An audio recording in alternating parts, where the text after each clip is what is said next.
Hi, welcome back to another video. In today's lesson, we're going to talk about passive voice. So passive voice is a grammar structure that we use when we want to say that a verb or an action or the result of an action is more important than the doer of the action. Cuando queremos enfatizar la acción en lugar de la persona que hace esa acción.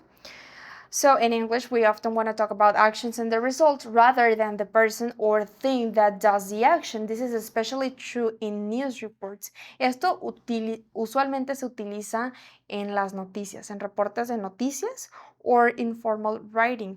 En writing formal, también en speaking muy formal, en películas formales, etc., ¿no? O cuando utilizan un lenguaje demasiado propio. Where we focus on what happens or what is being done instead of the person that does that thing.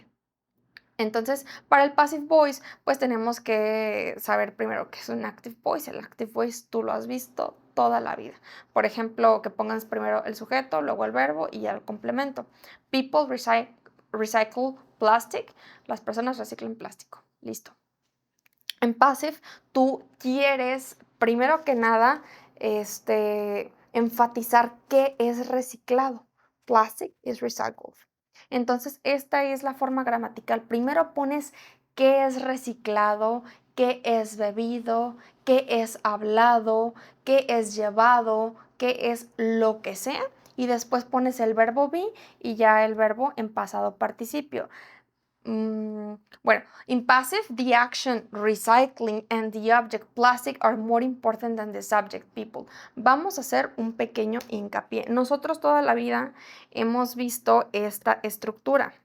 Subject, verb and object. Sujeto, verbo y objeto. Ejemplo,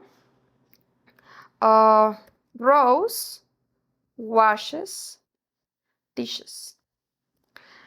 Rose lava trastes, que es sujeto, Rose, verbo, lava, objeto, o sea, ¿a quién lava? ¿Qué lava? Pues dishes es el objeto. En el passive voice nosotros vamos a ponerlo al revés. Object, verb and subject. Entonces vamos a poner dishes y no vamos a poner washes, vamos a poner are washed. Son lavados. Dishes are washed. ¿Por quién? By Rose. Eso es el passive voice. Solamente nada más tenemos que analizar si es en presente, futuro, etc. Pero eso es el passive voice, básicamente, invertir. Entonces, tú tienes que tener en mente estas dos formulitas para convertir las cosas a passive voice. So, we use passive voice when the doer, cuando la persona que hace la acción, when the doer of the action is unknown, cuando no sabemos quién lo hace. For example, the river was polluted. El río fue contaminado. Tú puedes poner quién lo hizo, por ejemplo, by citizens. Pero puedes también no ponerlo. El río fue contaminado, los trucks fueron llevados, la casa fue limpiada y no quieres decir, simplemente no quieres decir quién. And also when the doer of the action is not important. Plastic is recycled in my city. You don't want to say by whom. Or when we want to sound more formal and objective. For example, a new law will be introduced. Será introducida. La estructura, pues, es el subject. Bueno, en este caso, el subject tú ya sabes que realmente es el object, que es el objeto de la oración. El verbo be y el verbo en pasado participio. ¿En dónde encuentras los verbos en pasado participio? Pues en caso de que sean irregulares, aquí en la tercera columna, begun, drunk, drunk, sung, built, felt, etc. Y en verbos regulares, pues en esta columna donde dice past participle. Por ejemplo, accepted, added, admired, admitted, etc. So, example, trees are planted every year. Los árboles son plantados cada año y eso suena como a noticia, ¿no? The river was cleaned last year, que también suena a noticia. If it's important to mention who does the action, we can add by and the agent. Si tú quieres decir quién hizo eso, le pones la preposición by y el agente, o sea, la persona que hizo la acción. Por ejemplo, the forest was destroyed by factories. But usually the agent is left out. Usualmente no se utiliza, se deja, because it's not the focus. Entonces, nada más tenemos que checar en qué tense, en qué tiempo verbal vas a hacer el passive voice. We gotta check out in what tense you're gonna implement passive voice. If it's in present simple, si es en presente simple, o sea, que vas a hablar que algo es hecho como un hábito, como una rutina, you gotta say, for example, with is or are in the past participle form of the verb. Example, plastic bottles are recycled in this city.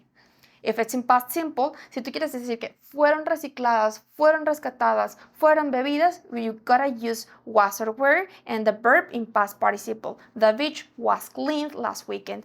Thousands of trees were planted last year.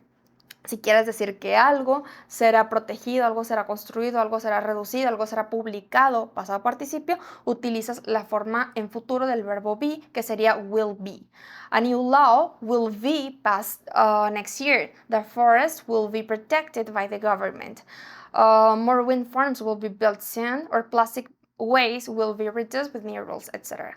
Si tú quieres decir que algo está siendo limpiado, algo está siendo instalado, algo está siendo reemplazado, pues utilizas la forma continua del verbo be. Lo vamos a poner is o are y el being. For example, a new recycling center is being, está siendo, is being built right now. The river is being cleaned by volunteers. Solar panels are being installed in many schools.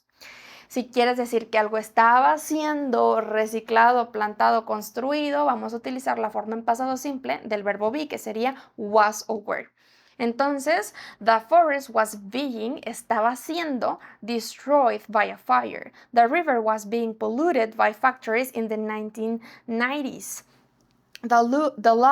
New laws, were being discussed during the summit. Si quieres decir que algo ha sido limpiado, bla, bla, bla, pues también lo puedes utilizar con las formas del presente perfecto, que sería has o have been, y el verbo en pasado participio. Si tienes problemas con alguno de estos tiempos verbales, que para este punto ya los tuviste que haber dominado al 100, te recomiendo que consultes la sección de cada uno de estos tiempos verbales, para que veas por qué se utilizan ese tipo de auxiliares. So, many rivers have been cleaned this year. Muchos ríos han sido limpiados. New recycling centers have been opened in the city. Forests have been protected by international organizations. In past perfect, we just gotta say had. Like several projects habían sido completed before the conference started. The river had been polluted before it was cleaned, or many trees had been cut down. Muchos árboles han sido cortados before the government acted. Habían sido cortados. Y ya por último, for future plans, we use going to y luego el be. For example, we say a new solar park is going to be, será, is going to be built near the town. All factories are going to be closed soon. Serán cerradas, serán plantados, serán reducidos, serán limpiados. So please be careful with the verb be because it must change according to the tense. Maybe you don't have to add be in every tense, such as in the perfect tenses. And the past participle is always used in all tenses in passive forms. So you gotta have your list. Tienes que tener tus listas. Para hacer ejemplos, para entender esto, tienes que tener tus listas de irregular o regular verbs que están contenidas en la sección de utils en este curso. So that's all for today. Thank you so much for watching. See you next class.